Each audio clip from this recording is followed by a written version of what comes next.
Seigneur soit avec vous. Et avec votre esprit. Proclamation de la bonne nouvelle de Jésus-Christ selon saint Marc. En ce temps-là, Jésus disait à ses disciples, « Prenez garde, restez éveillés, car vous ne savez pas quand sera le moment. C'est comme un homme parti en voyage, en quittant sa maison, il a donné tout pouvoir à ses serviteurs. Fixez à chacun son travail et de veiller au portier, de veiller. Veillez donc, car vous ne savez pas quand vient le maître de la maison, le soir ou à minuit, au chant du coq ou le matin. S'il arrive à l'improviste, il ne faudrait pas qu'il vous trouve endormi. Ce que je vous dis là, je le dis à tous, veillez. » Acclamons cette parole du Seigneur.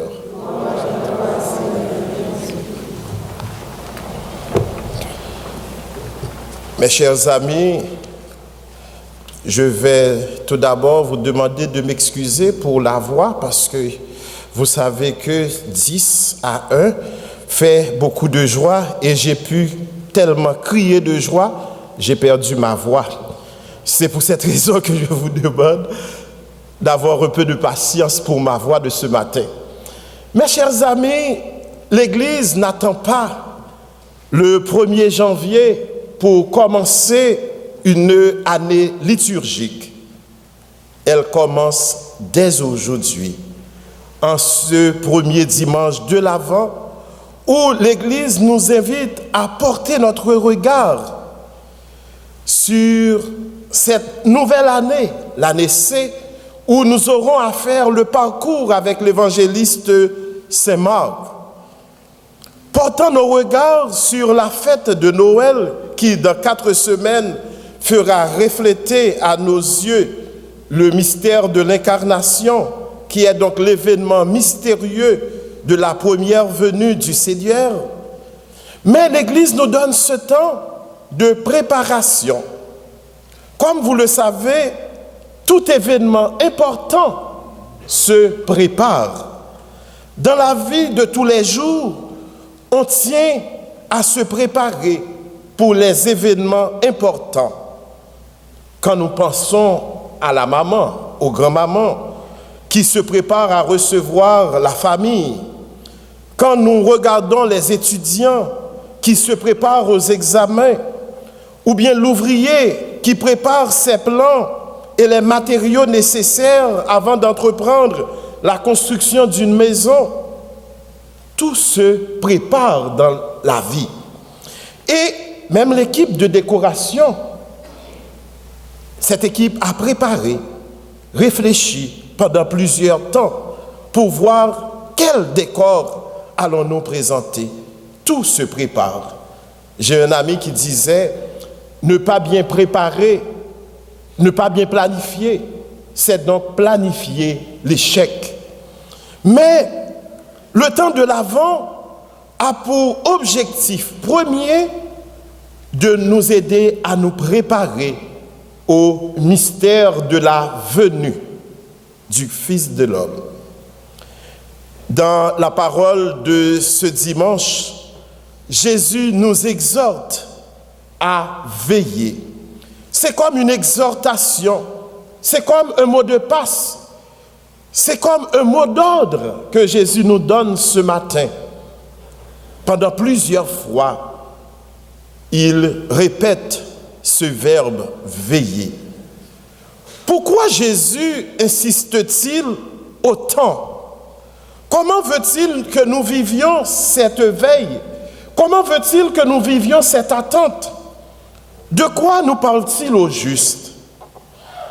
Mes chers amis, Jésus ne veut pas certainement nous rendre plus nerveux, ni jouer avec nous de la menace de nous faire peur pour que notre tension monte 150 par 28, ou bien pour nous angoisser quand il nous dit de veiller, pour prendre des pilules, pour descendre notre tension. Non.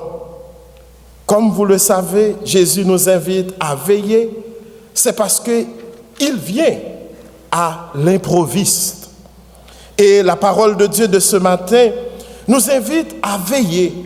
Mais pour veiller, il faut être vigilant, parce qu'il vient à l'improviste.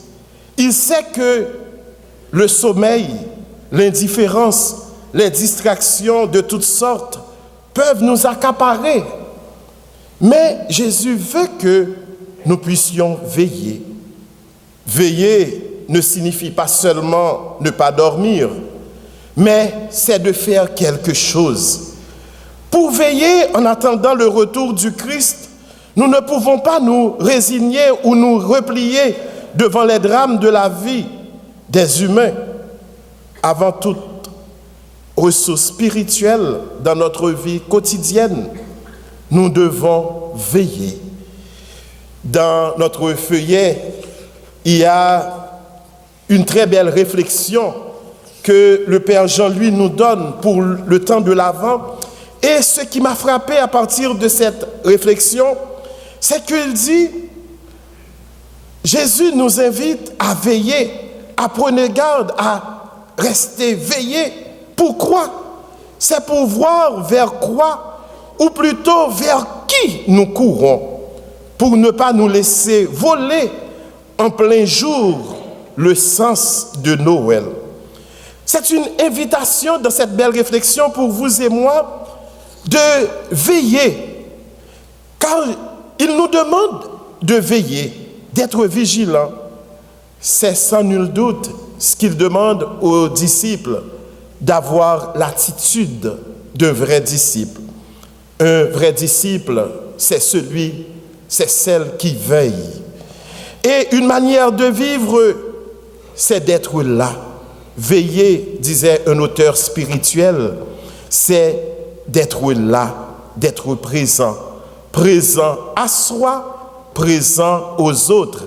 Parce que s'engager avec Dieu, c'est de s'engager dans un rapport de confiance. La parole de Dieu de ce dimanche nous invite à être des veilleurs. Mais rappelons-nous, mes chers amis, pour être veilleurs, nous devons savoir que Dieu est notre Père. Il a confiance en nous. C'est ce qui m'a frappé dans l'Évangile, où, à partir de cette parole, Jésus nous fait voir que le Maître a tout donné à son ouvrier. Il a tout remis. Cela veut dire qu'il a confiance en son ami. Dieu a confiance en nous, mes chers amis. Et c'est une invitation à savoir qu'il est notre Père, nous sommes l'argile, car lui, il est le potier. Nous sommes tous à l'image de ses mains. Dans nos vies, mes chers amis, il y a des maladies, il y a la douleur, il y a le désespoir, il y a la peur, il y a l'obscurité, il y a la joie. Malgré tout, Dieu compte sur nous. Il nous invite à savoir que, en restant vigilants, nous témoignons en qui nous croyons. Une des personnes qui peut nous aider à veiller, c'est donc Marie. Un auteur disait, veiller, c'est donc semer sans cesse la lumière. Veiller, c'est semer sans cesse la lumière. Mais quelle lumière pouvons-nous semer durant ce temps de l'Avent? La lumière que nous pouvons semer durant ce temps de l'Avent, la première, c'est donc la lumière du pardon. Le Saint Jean-Paul II disait, offrez le pardon pour avoir la paix. Dans ce temps d'attente, c'est un temps de mettre le pardon, car le pardon nous aide à tisser le lien avec nos frères et sœurs. L'autre lumière que nous pouvons semer, c'est la lumière de la foi. Marie, elle a été une femme de foi et elle a cru à la parole de Dieu. Et notre foi grandit à partir de l'écoute de la parole de Dieu. Une autre lumière que nous pouvons semer durant ce temps de l'Avent, c'est la lumière de la joie. Car en veillant, c'est avoir l'attente joyeuse de savoir que la joie qui vient de Dieu n'est pas une joie éphémère, mais c'est une joie durable, à semer la joie autour de nous. L'autre lumière que nous pouvons semer durant ce temps de l'Avent, c'est donc la lumière de la paix. D'où le monde d'aujourd'hui a besoin de la paix. Le monde d'aujourd'hui a besoin des témoins de paix. Mes chers amis, c'est autour de nous que nous devons semer cette lumière dans la maison, dans nos communautés, dans notre quartier, dans l'environnement. Nous devons semer cette lumière. Quand j'ai demandé à l'équipe de décoration comment Marie peut nous aider à veiller, elles m'ont sorti 3 belles réponses que je vous partage. La première réponse, elle me disait donc, c'est donc à partir de l'accueil. Marie accueille le oui, l'enfant de Dieu dans sa chair. Je suis la servante du Seigneur. L'autre belle réponse, c'est donc dans le recueillement. Marie se recueille pour accueillir son fils Jésus. Et l'autre élément, c'est dans le silence. Le silence qui est l'espace où l'esprit peut déployer ses ailes. Le silence qui est une présence. D'où l'invitation pour vous et moi durant ce temps de l'Avent à demander au Seigneur de nous donner le sens de l'accueil pour accueillir la parole et le recueillement pour laisser, tout comme Marie, à méditer cette parole au tréfonds de notre cœur. Et le silence pour vivre, pour contempler la présence de Dieu qui se dévoile dans le silence. Je termine avec une très belle prière que Monseigneur Colimon en avait formulée. Dieu notre Père, nous te remercions pour le temps de l'Avent, où tu nous apprends à attendre et à préparer ta venue parmi nous. Dans notre univers de peur, éveille-nous l'espérance. Dans notre univers de bruit, éveille-nous à l'intériorité. Dans notre univers de technique, éveille-nous à la prière. Dans notre univers de choses, éveille-nous à la personne humaine. Dans notre univers de profit, éveille-nous au partage. Dans notre univers de consommation, éveille-nous au sens spirituel. Dieu, notre Père, nous te louons et nous te rendons grâce. Amen.